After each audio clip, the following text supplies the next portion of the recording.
The morning sun cast long shadows across Fort Harrison's training grounds as May Collins adjusted her gear bag and headed toward the logistics building. At 32, she moved with the kind of deliberate efficiency that came from years of practice. Though most people barely noticed her. Small-framed with shoulder-length black hair, she blended seamlessly into the background of support staff that kept the base running smoothly. May had been assigned to the logistics training group for 6 months now, handling transport management and supply runs for the various training programs. It was routine work that suited her just fine. She preferred staying invisible, managing inventories and coordinating equipment transfers without drawing attention to herself. The young recruits who cycled through the training programs rarely gave her a second glance, which was exactly how she liked it. This particular morning, the equipment storage room buzzed with activity as a group of new recruits prepared for their field training exercise. May worked quietly in the corner, checking radio batteries and organizing first aid supplies. Her movements were precise and economical, no wasted motion. But the recruits were too busy with their own preparations to notice the professional way she handled the equipment. "Anyone seen the extra canteens?" called out Private Jensen, a loud 19-year-old from Texas who seemed determined to make friends with everyone. "We're supposed to have backups for the desert simulation." May glanced up from her clipboard.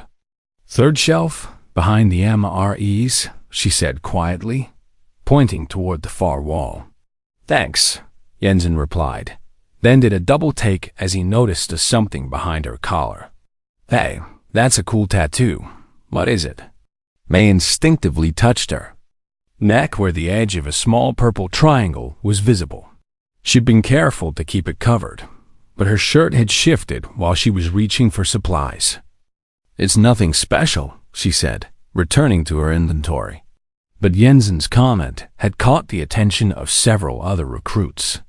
They gathered around, craning their necks to get a better look at the small marking that showed just behind May's collar. The tattoo was simple but distinctive, a purple triangle with the letters TV and what looked like 08 beneath it. "That's actually pretty cute," said Corporal Williams, a young woman from California. "I've never seen anything like it. Did you design it yourself?"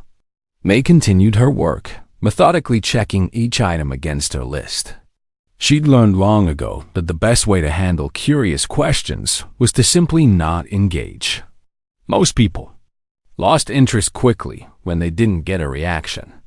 "Come on, don't be shy," Jensen pressed, his voice carrying the easy confidence of someone who'd never been told no. "We're all military here. What's the story behind your ink?"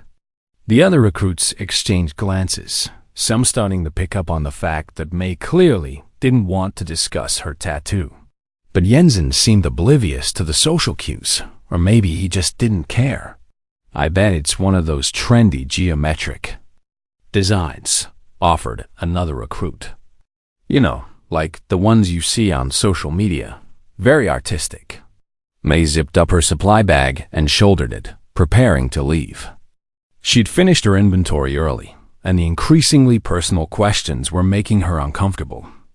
Not because she was embarrassed, but because some things were better left unexplained. "Maybe it's a TV channel reference," Jensen laughed. "TV 08. Like some kind of inside joke about your favorite show." The comment drew a few chuckles from the group, and May felt that familiar tightness in her chest. She'd heard similar jokes before.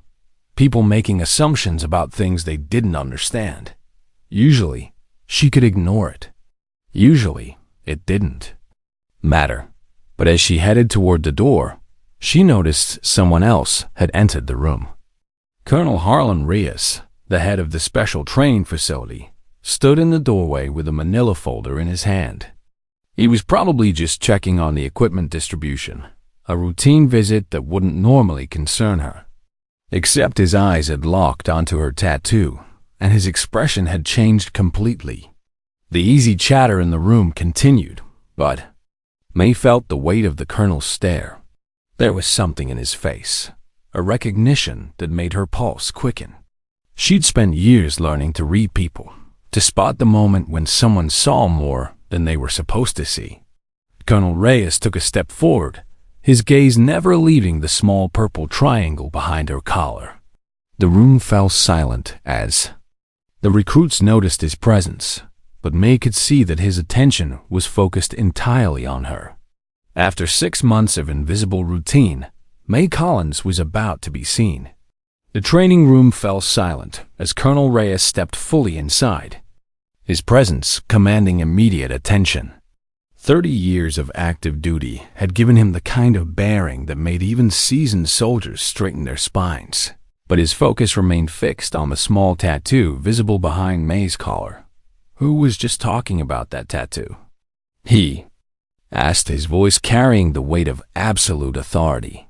The recruits exchanged nervous glances. Jensen, who'd been so confident moments before, now looked like he'd rather disappear into the concrete floor. The playful atmosphere that had filled the room evaporated instantly. "Sir," Jensen finally managed, his voice barely above a whisper. "We were just making conversation. Didn't mean anything by it." Colonel Reyes moved closer, his steely gaze sweeping across the group before settling back on May. She met his eyes for the first time, and something passed between them in that fraction of a second. A recognition that went deeper than casual. Military courtesy. "That symbol," Reyes said, his tone cutting through the tension like a blade, "is not a joke. It's not from any tattoo parlor, and it's definitely not cute." May remained perfectly still, but something in her posture had shifted.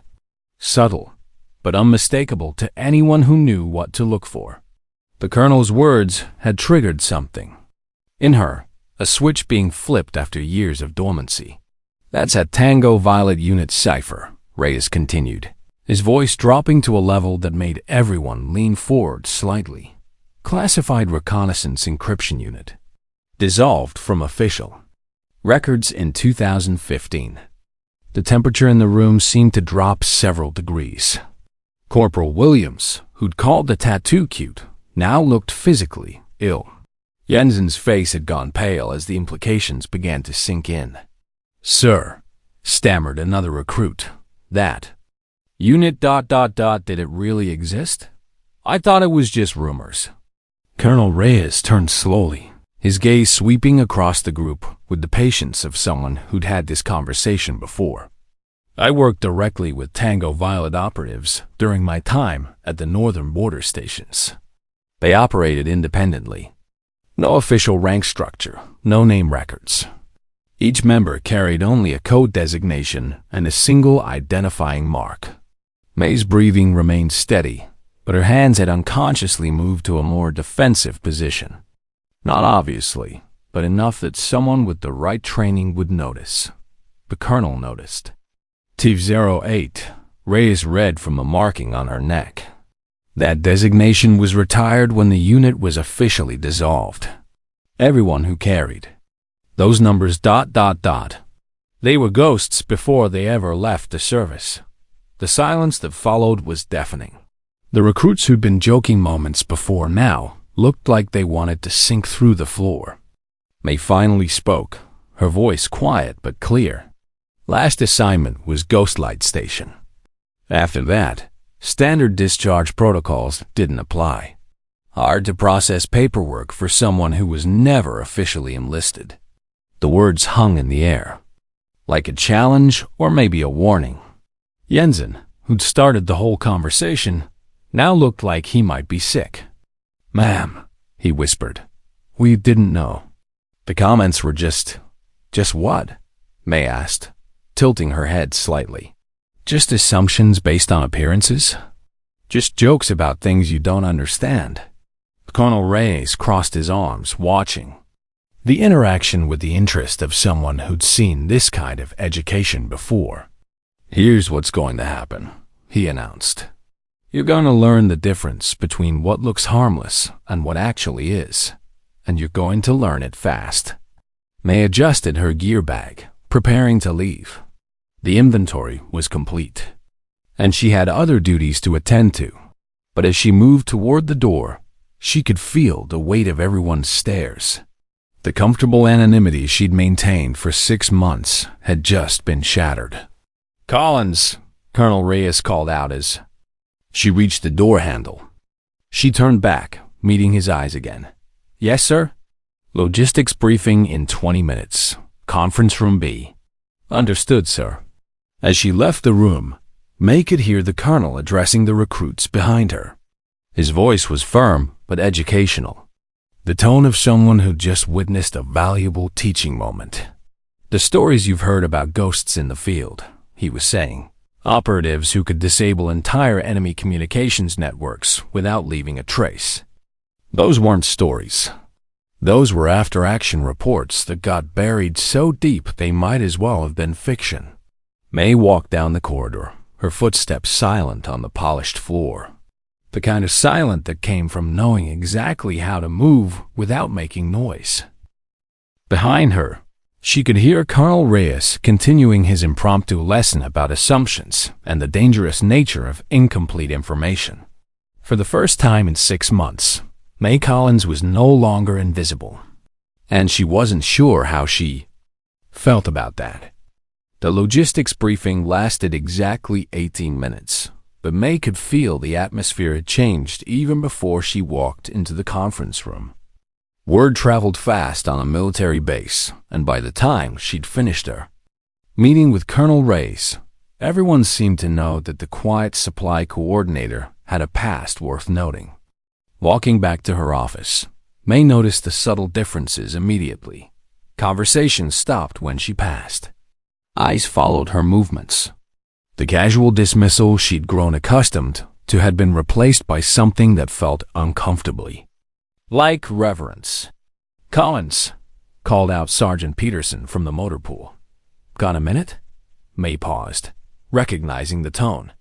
It was the same voice people used when they wanted to ask about something they weren't sure they should know about.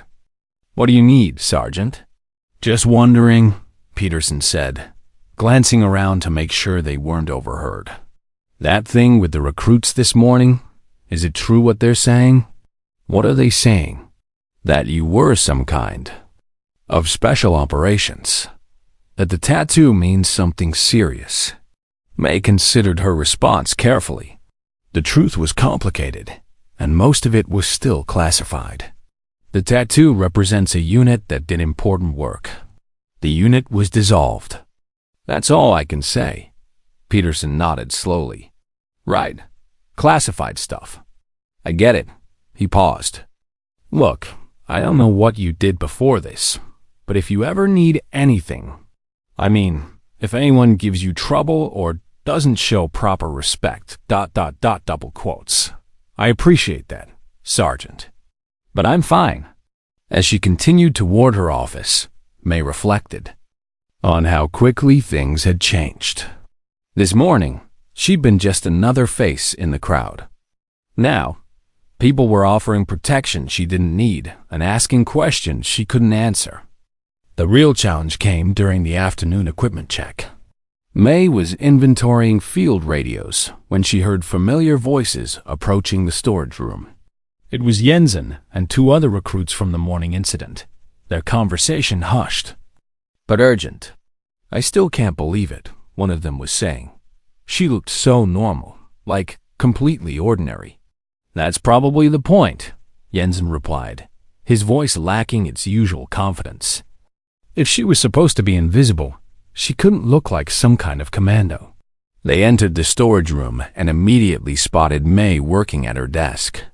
The conversation stopped abruptly, replaced by an awkward silence that stretched uncomfortably long.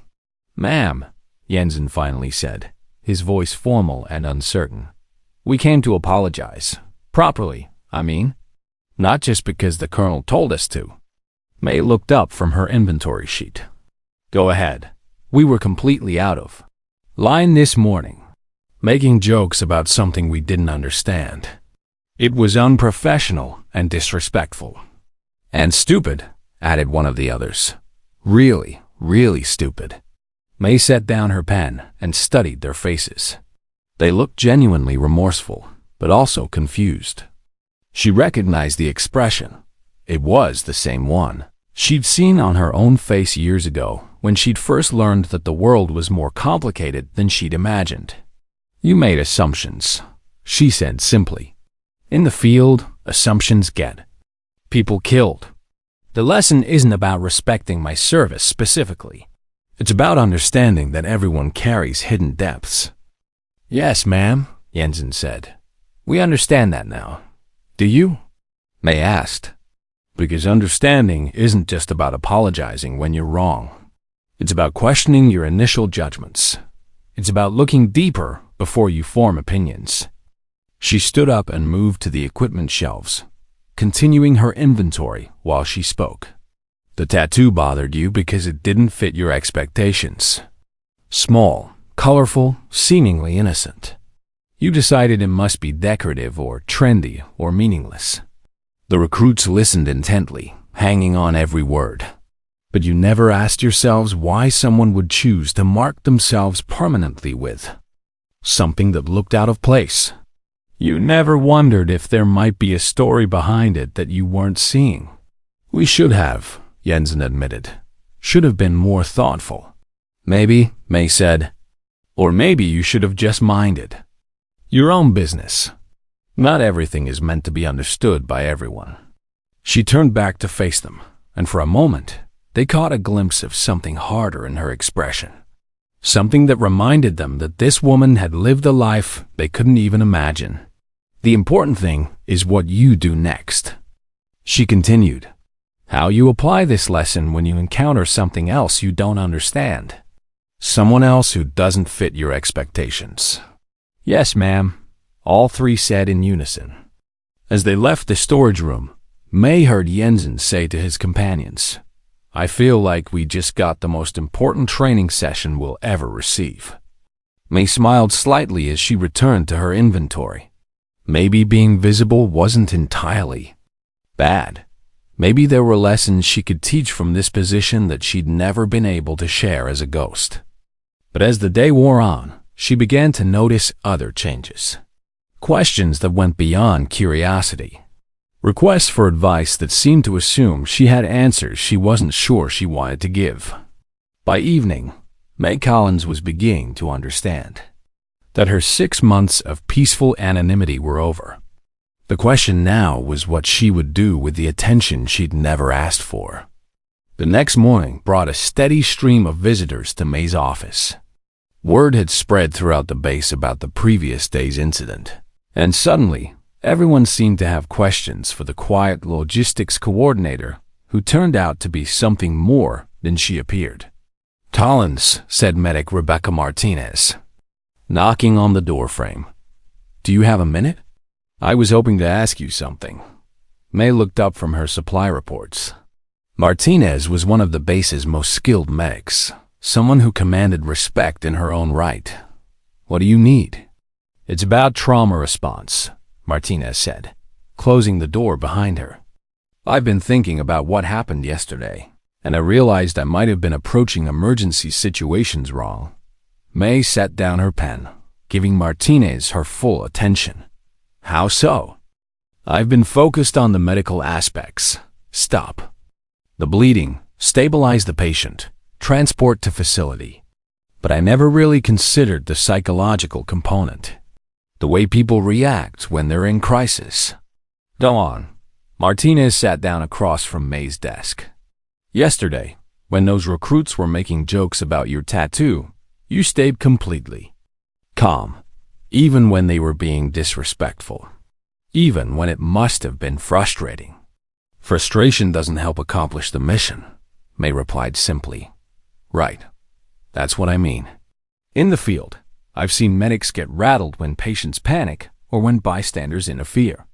But you maintained perfect composure even when the situation was uncomfortable." May considered the question carefully. "In my previous work, emotional reactions were a luxury we couldn't afford. When someone's life depends on your next decision, you learn to separate your feelings from your actions. How do you do that? How do you stay calm when everything's falling apart?"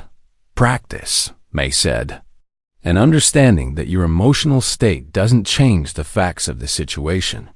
Getting angry or frustrated doesn't make the problem easier to solve. Martinez nodded thoughtfully.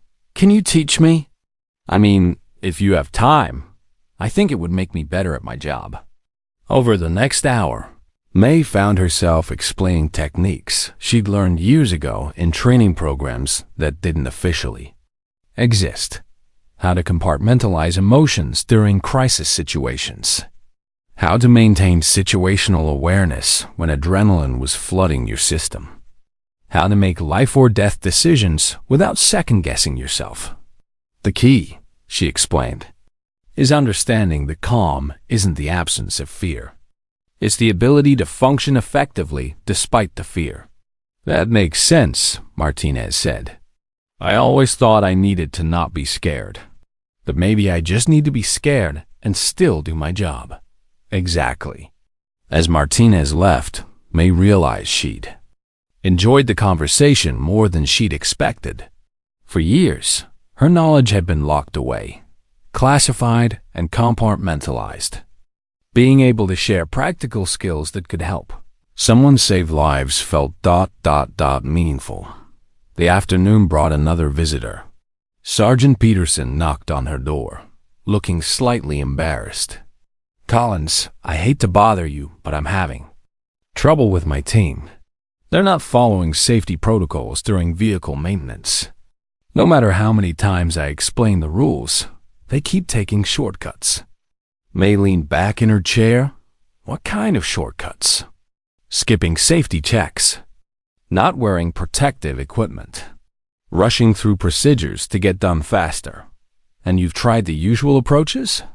Written warnings, additional training, disciplinary action. All of it. They comply for a day or two, then go right back to the old habits. May was quiet for a moment, thinking. The problem isn't that they don't understand the rules. The problem is that they don't understand why the rules exist. What do you mean? They see safety protocols as bureaucratic obstacles to getting their work done. They need to understand that shortcuts don't save time. They create bigger problems that take longer to fix. Peterson looked interested. How do I make them understand that? Show them, May said. Find examples of what happens when those shortcuts go wrong. Not hypothetical scenarios, real incidents, real consequences. Make it personal. Like scare tactics. Like education. People follow rules better when they understand the reasoning behind them. Peterson nodded slowly. That makes sense. I've been focusing on compliance instead of understanding. Compliance is temporary, May said. Understanding is permanent. As Peterson left, May reflected on the strange turn her life had taken.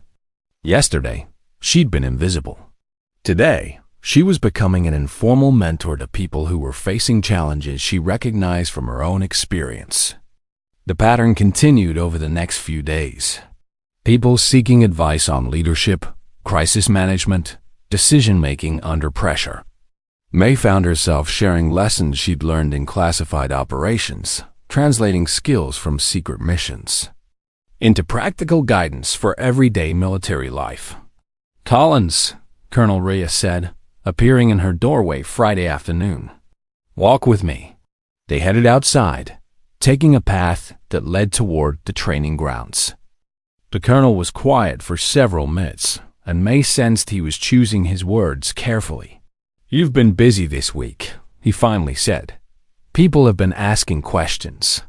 Good questions, from what I hear. Important questions. May glanced at him sideways. Is that a problem, sir? On the contrary, it's an opportunity.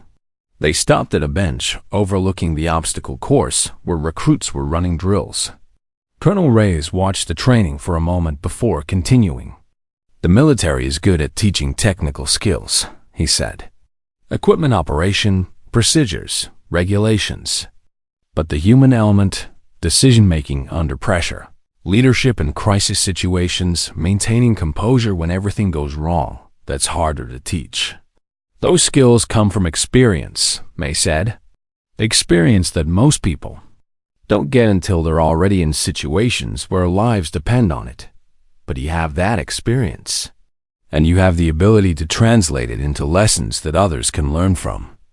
May felt a familiar sensation, the moment when a mission parameters were about to change. What are you suggesting, sir? Colonel Reyes turned to face her directly. I'm suggesting that your current assignment might not be making the best use of your capabilities. We need instructors who can teach the skills that can't be learned from manuals. I'm not sure I'm ready for that kind of visibility. May, he said, using her first name for the first time. You've been invisible for 6 months. How has that worked out for you? May considered the question. The truth was, she'd been restless. Inventory management and supply coordination were important, but they didn't challenge her or use the full range of her abilities. What did you have in mind? Special training seminars, leadership development, crisis management, teaching people to think clearly when everything's falling apart. And if someone asks about my background, you tell them what you told the recruits, that you served in a unit that did important work, that the unit was dissolved. That's all they need to know. May looked out at the training grounds, watching young soldiers learn skills that might someday save their lives. The idea of contributing to that education was appealing. I'd need to think about it, she said. Of course, but May, you've spent years being invisible. Maybe it's time to be seen.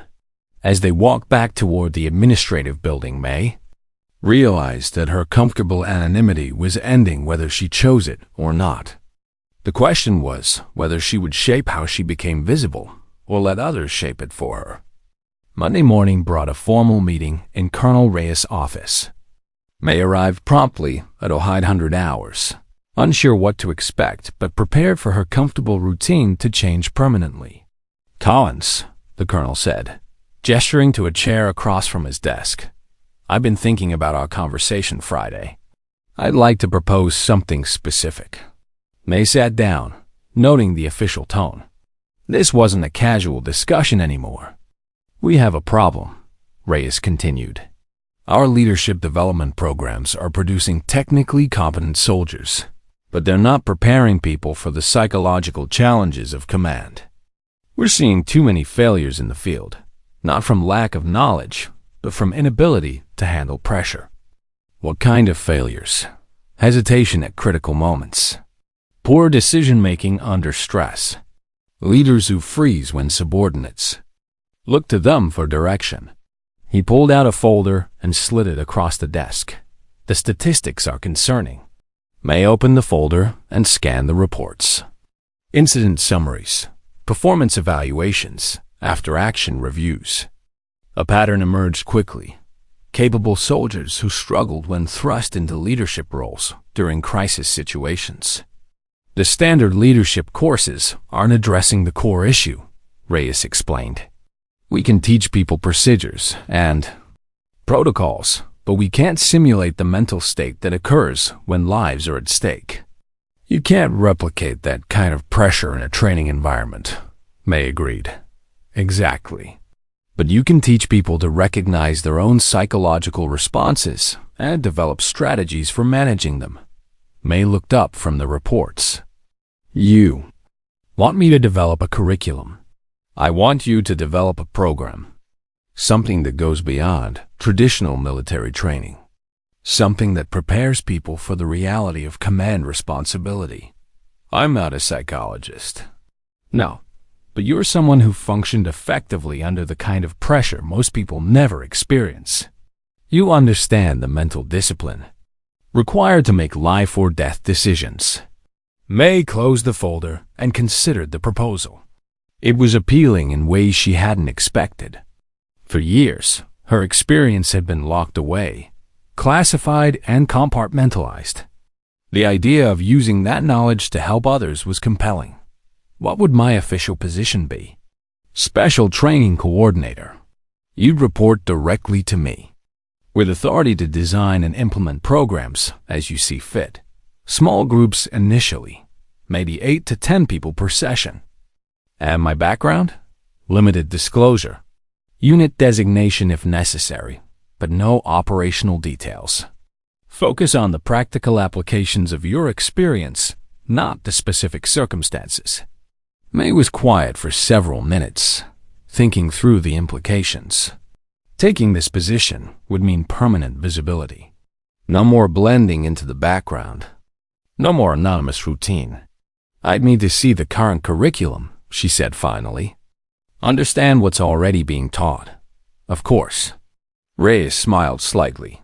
Is that a yes? It's a conditional yes. I want to review the materials and meet with some of the current instructors before I commit. Fair enough. How long do you need? A week? Maybe 2. Done. In the meantime, I'd like you to observe some of the existing leadership sessions. See what's working and what isn't. As May left the colonel's office, she felt the familiar sensation of mission parameters shifting. For 6 months, her objective had been simple. Maintain inventory, coordinate supplies, stay invisible. Now, she was being asked to step into a role that would put her knowledge and experience center stage. The first leadership session she observed was scheduled for Wednesday morning. 20 junior officers, mostly lieutenants and captains, gathered in a conference room for a seminar on decision-making under pressure. May sat in the back, taking notes as the instructor, a Major Williams she'd never met, led the group through theoretical scenarios. The content was solid, the instruction competent, but something was missing. Imagine you're leading a patrol, Major Williams said, and you come under enemy fire. Your radio is damaged, you have wounded soldiers, and you need to make a decision about whether to hold position or attempt to withdraw. What factors do you consider? The participants offered thoughtful responses: cover and concealment, casualty, status, enemy positioning. All technically correct, but delivered with the calm confidence of people who'd never actually faced such a situation. That's exactly right, Major Williams confirmed. You assess the tactical situation, consider your options, and choose the course of action that best accomplishes your mission while minimizing risk to your personnel. May found herself thinking about the last time she'd been in a similar situation. The way time seemed to slow down and speed up simultaneously. The way her heart rate spiked but her thinking became crystal clear. The way every decision felt both urgent and eternal. The key, Major Williams continued, is maintaining situational awareness while processing information rapidly. One of the lieutenants raised her hand. Sir, how do you stay calm when everything's happening at once? I mean, in theory it makes sense, but in practice? Training, Major Williams replied. The more you practice these scenarios, the more automatic your responses become. May wrote in her notebook, missing the emotional component. Fear, adrenaline, doubt. These affect decision-making but aren't being addressed. After the session, she approached Major Williams. Mind if I ask you something about the curriculum? Of course. You're Collins, right? I heard you're developing some kind of special program. Still deciding. I'm curious about something. Do you ever address the psychological aspects of command? The emotional challenges? Major Williams looked thoughtful. We touch on it, but not extensively. Our focus is primarily on tactical and procedural training. Have you ever been in a situation where you had to make life or death decisions? Where people were depending on you, and failure meant they might not go home? The question caught Williams off guard. Not personally, no. My experience is primarily theoretical, May nodded. That's what I thought. Thanks for your time. As she walked back to her office, May began formulating ideas for how a different kind of training might work. Not theoretical scenarios, but practical tools for managing the psychological reality of command responsibility. That evening, she found herself sketching out a rough curriculum. Session 1. Understanding stress responses and their impact on decision-making. Session 2. developing personal strategies for maintaining composure. Session 3.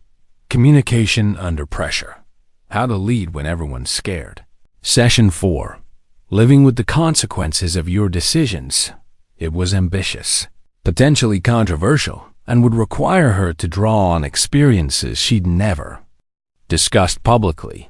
But as she looked at her notes, May realized she was excited about the challenge. For the first time in 6 months, she had a mission that felt worthy of her capabilities. 2 weeks later, May stood in front of a group of 8 junior officers in a conference room that had been reconfigured specifically for her program. Gone were the traditional lecture-style desks, replaced by a circle of chairs that would force everyone to look at each other during discussions. "My name is May Collins," she began, "and I'm going to teach you things that aren't in any manual." The participants, 6 lieutenants and 2 captains, looked skeptical.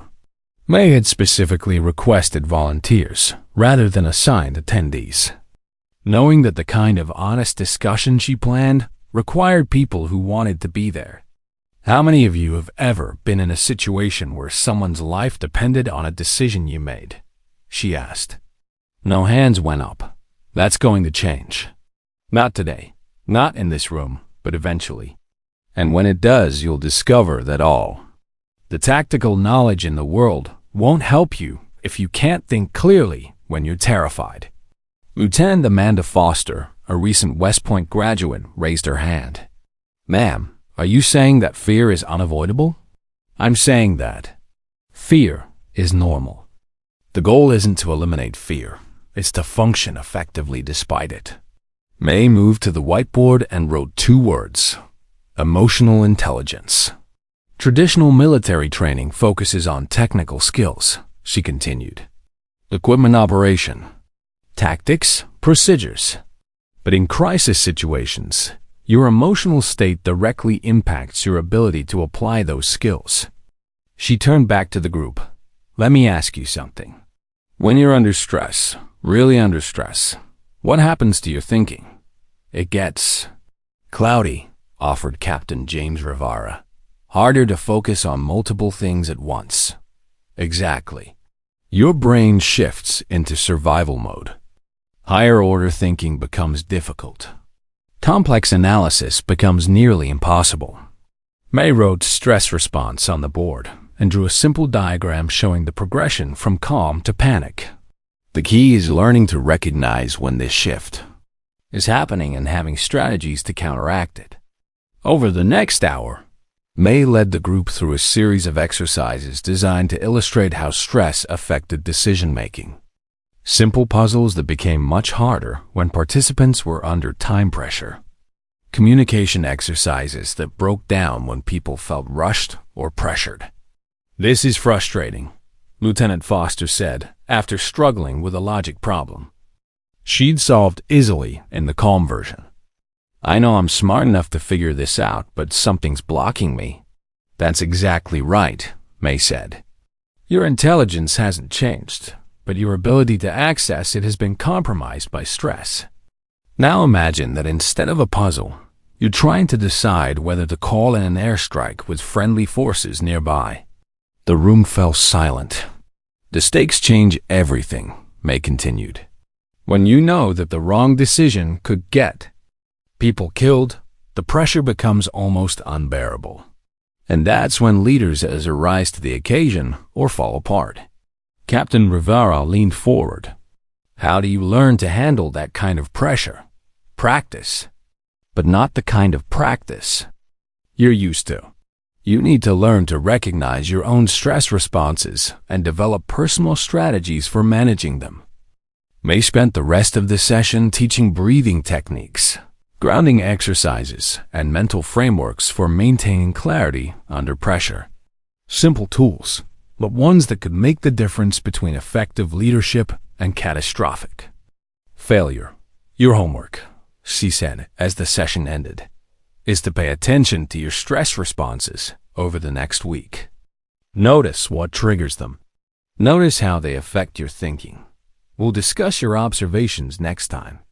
As the participants filed out, Lieutenant Foster lingered behind.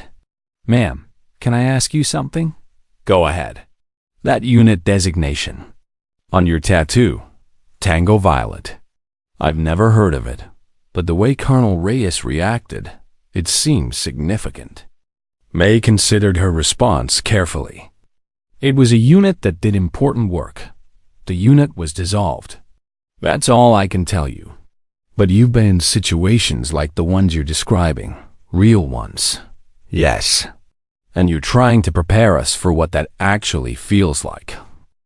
That's right, Foster nodded slowly. Thank you for being honest about how hard it is. Most training makes it seem like leadership is just about having the right information. Information is important, May said. But wisdom is knowing how to use that information when everything's falling apart. As Foster left, May began cleaning up the conference room. The session had gone better than she'd expected. The participants had been engaged, asking thoughtful questions and participating actively in the exercises. But she knew the real test would come in the following weeks, as they began applying these concepts to more challenging scenarios. And eventually, when they found themselves in real situations where lives hung in the balance. Colonel Reyes appeared in the doorway just as she was finishing. How did it go? Good. They're smart, motivated, and willing to be honest about their limitations. That's more than most groups. Any concerns? May paused, considering. They're still thinking about this as theoretical knowledge. They understand the concepts, but they don't feel the weight of responsibility yet. That will come. I know. I just hope I'm preparing them well enough, Reyes smiled. May, you've taken 8 junior officers who thought leadership was about having the right answers and taught them that it's about thinking clearly when there are no easy answers. That's already more valuable than anything they'll learn in traditional training. As May walked back to her office, she reflected on how much had changed since that morning in the equipment storage room. 6 months ago, she'd been invisible, managing inventory and avoiding attention. Now she was responsible for preparing the next generation of leaders for the psychological challenges of command. It was a different kind of mission, but in many ways, it felt like the most important work she'd ever done. 6 weeks into the program, May decided her students were ready for something more challenging than classroom exercises. She'd been working with Colonel Reyes to design a field training scenario that would test not just their decision-making skills, but their ability to lead under genuine pressure. This isn't going to be like the simulations you're used to, May explained to her 8 students as they gathered in the pre-dawn darkness at the edge of the training grounds. No predetermined outcomes, no scripted solutions. Just you, incomplete information, and real consequences. Lieutenant Foster checked her equipment nervously.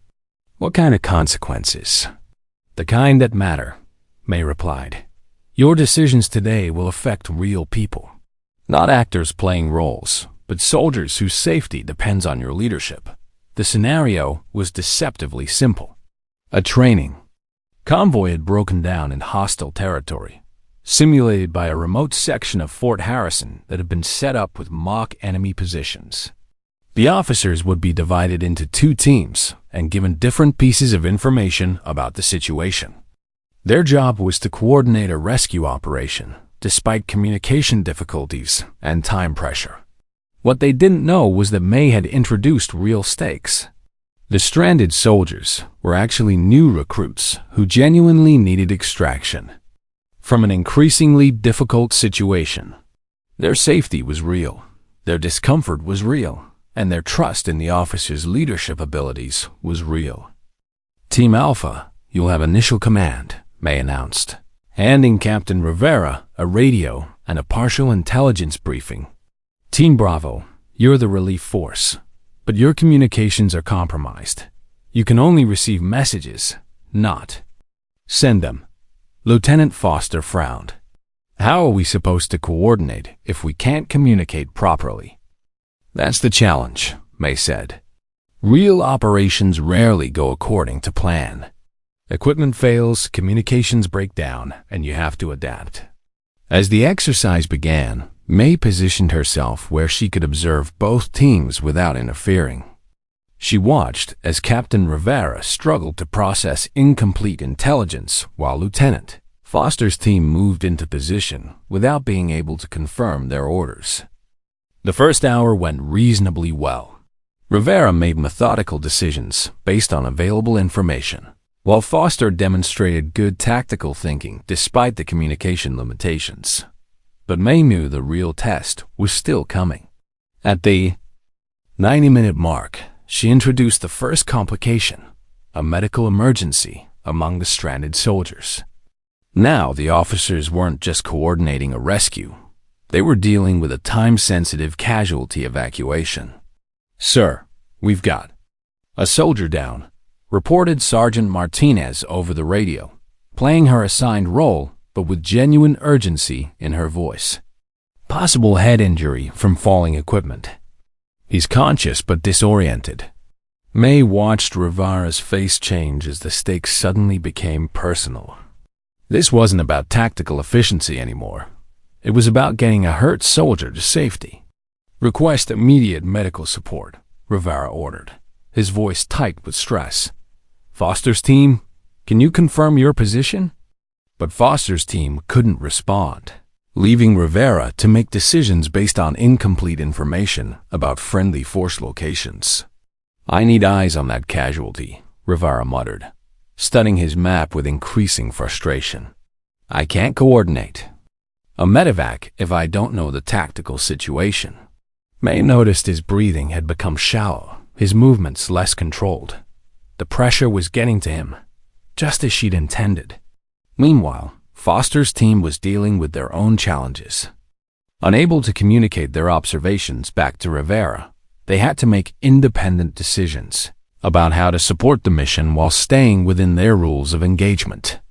"I can see the convoy from here," Foster whispered to her teammate. "But I don't know if Rivera wants us to approach or maintain overwatch. And I can see the injured soldier. He looks like he really needs help." The communication breakdown was creating exactly the kind of pressure May had experienced in real operations. Too much uncertainty, too many variables, and the knowledge that hesitation could have serious consequences. At the 2-hour mark, May introduced the final complication, a change in weather that would limit visibility and affect air support options. Now both teams had to adapt their plans while dealing with degraded conditions and mounting time pressure. She watched as Rivera's calm composure finally cracked. Faced with an injured soldier, communication problems, and worsening weather, he froze. For nearly 5 minutes, he stared at his map without making any decisions while the situation deteriorated. Around him, "Sir," one of his team members finally said, "What are your orders?" Rivera looked up, and May could see the moment when training took over from panic. He took a deep breath, straightened his shoulders, and began issuing clear, decisive commands. "Martinez, get that casualty stabilized and ready for immediate evacuation. Johnson, coordinate with air support for emergency medevac. I'm moving Foster's team to secure the landing zone." The rest of the exercise proceeded smoothly. Rivera had found his footing. Foster's team executed their orders despite communication limitations, and the injured soldier was successfully evacuated to safety. But May had seen what she needed to see. The moment when pressure overwhelmed training, and the moment when an officer learned to function despite fear. After the exercise debriefing, Captain Rivera approached her privately. "Ma'am, I froze out there. For several minutes, I couldn't think clearly enough to make any decisions." "I know," May said. "How did that feel?" "Terrifying. I kept thinking about that injured soldier, about how my hesitation might make things worse for him. And then what happened?" Rivera considered the question. "I remembered what you taught us about recognizing stress responses. I realized I was in survival mode and needed to shift back to analytical thinking." "How did you do that?" "The breathing exercise. And I reminded myself that making an imperfect decision was better than making no decision at all." May nodded. That's exactly right. You experienced the kind of pressure that breaks some leaders, and you found a way to work through it. It felt like failure. It felt like learning. The next time you're in a situation where lives depend on your decisions, you'll remember this feeling. You'll recognize when pressure is affecting your judgment, and you'll have tools to manage it. As Rivera walked away, May reflected on the success of the exercise. Her students had experienced genuine pressure, made real decisions with real consequences, and learned to function despite fear and uncertainty. Colonel Reyes appeared beside her, having observed the exercise from a distance. Impressive work. They looked like real leaders out there. They are real leaders. They just needed to discover that for themselves. And the injured soldier scenario gave them emotional stakes. Technical problems are challenging, but when you add human consequences, everything changes. Reyes smiled. You've created something valuable here, May. These officers are going to be better prepared for command than anyone we've trained before. As they walked back toward base, May felt a satisfaction she hadn't experienced since her operational days. Teaching others to handle pressure, to lead when everything was falling apart, to make decisions that mattered. It was a different kind of mission, but one that felt just as important as anything she'd done in the field. The invisible logistics coordinator was gone. In her place was an instructor whose influence would ripple through every decision her students made for the rest of their careers. 3 months after the field exercise, May received an unexpected visitor in her office. Lieutenant Foster knocked on the doorframe, but she was wearing captain's bars now, and her expression carried a weight that hadn't been there during training. "Ma'am, do you have a minute? I wanted to thank you for something." May looked up. From the curriculum she'd been revising. Of course. "Congratulations on your promotion, Captain." Foster sat down, and May immediately noticed the difference in her bearing. The nervous energy of a new lieutenant had been replaced by the steady confidence of someone who'd been tested and proven themselves. 2 weeks ago, my unit was conducting a routine patrol when we came under attack, Foster began. I'd followed by small arms fire. We had 3 wounded, compromised communications, and no clear route to safety. May set down her pen, giving Foster her complete attention. For about 30 seconds, I was completely overwhelmed. The noise, the chaos, the sight of my soldiers bleeding. It was exactly like you said it would be. My brain just stopped. But you worked through it. I remembered what you taught us about stress responses. I did the breathing exercise, reminded myself that paralysis wasn't an option, and started making decisions based on what I could control rather than what I couldn't. Foster paused, collecting her thoughts. My radio operator was hit, so I had to coordinate evacuation using hand signals and runners. 2 of my soldiers were badly wounded, but I managed to get air support and get everyone to safety. How do you feel about your performance? Like I saved lives because you taught me how to think clearly when I was terrified. May felt a familiar tightness in her chest, but this time it wasn't stress. It was pride. You saved lives because you had the courage to lead when it mattered. I just gave you some tools. Ma'am, there's something else. Foster reached into her pocket and pulled out a small photograph. This is Sergeant Williams. He was the most seriously wounded soldier from the attack.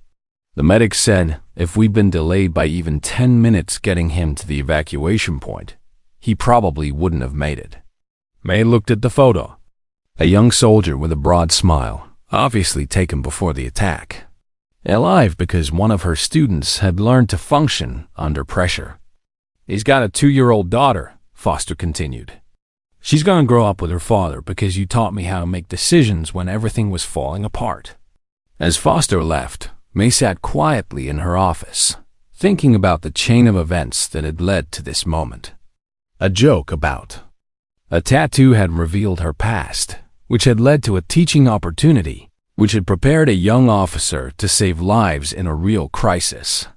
Colonel Reyes appeared in her doorway a few minutes later. "I heard about Foster's unit. Word is she performed exceptionally under fire. She did what she was trained to do. She did what you trained her to do. There's a difference." Reyes entered the office and closed the door behind him. "May, I want to talk to you about expanding your program. Word has spread about what you're accomplishing here. Other bases are requesting similar training. What are you suggesting?" "A permanent position. Senior instructor for crisis leadership development. You travel to different installations, train other instructors, develop advanced curricula." May considered the offer. It would mean leaving Fort Harrison, leaving the comfortable routine she'd finally settled into. But it would also mean helping more officers learn the skills that could save lives. It would be highly visible work. Reyes continued. "No more anonymity, no more blending into the background." "I think I'm past caring about anonymity," May said. "The question is whether I can do more good here or spread the knowledge wider. Both, eventually. But we need to start somewhere." That evening, May found herself back at the same bench where she and Colonel Reyes had discussed her first teaching assignment. The training grounds were quiet, but she could see lights in some of the barracks where young soldiers were preparing for whatever challenges awaited them. She thought about Sergeant Williams, the wounded soldier in Foster's photograph. A man she'd never met, whose life had been saved by skills she'd taught to someone else. It was a different kind of impact than she'd achieved in her operational days, but perhaps more lasting. The tattoo behind her collar had started this journey, a small purple triangle that represented years of classified service and sacrifices that would never be publicly acknowledged. But now it represented something else, the visible reminder that some knowledge was too valuable to keep hidden. May pulled out her phone and texted Colonel Reyes. "When do I start?" The response came back quickly. "Monday. First assignment is Fort Campbell. 2 weeks, 20 officers." As she walked back toward her quarters, May reflected on how completely her life had changed. 6 months ago, she'd been a ghost trying to stay invisible. Now she was preparing to teach others how to lead when everything was falling apart, how to make decisions that mattered, how to carry the weight of responsibility for other people's lives. The young recruits who joked about her cute tattoo had unknowingly triggered a transformation that would ripple through the military for years to come. Every officer she trained would train others. Every life saved would be the first link in a chain of consequences they'd never be able to trace. May Collins was no longer invisible. She was something better. She was useful. And for someone whose operational training had been designed around preventing disasters that would never be acknowledged. Being useful in a way that others could see and appreciate felt like coming home. The small purple triangle behind her collar would always represent the classified years when she'd served as a ghost. But now it also represented the visible years when she'd taught others to carry the same burden of knowledge and responsibility. Some tattoos were meant to be hidden. Others were meant to be teaching tools, conversation starters, reminders that everyone carries hidden depths and untold stories.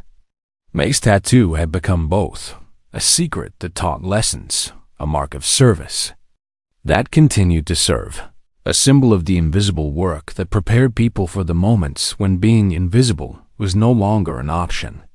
As she reached her quarters, May realized she was looking forward to Monday morning in a way she hadn't anticipated. There were more officers to train, more lives to potentially save, and more opportunities to transform the knowledge earned in classified operations into wisdom that could help others when it mattered most. The ghost had become a teacher, and the teacher was just getting started. If you enjoyed this story, don't forget to hit the subscribe button and become a part of our Everyday Life Stories community. Where are you watching from? Drop a comment below. We love hearing from our amazing viewers around the world.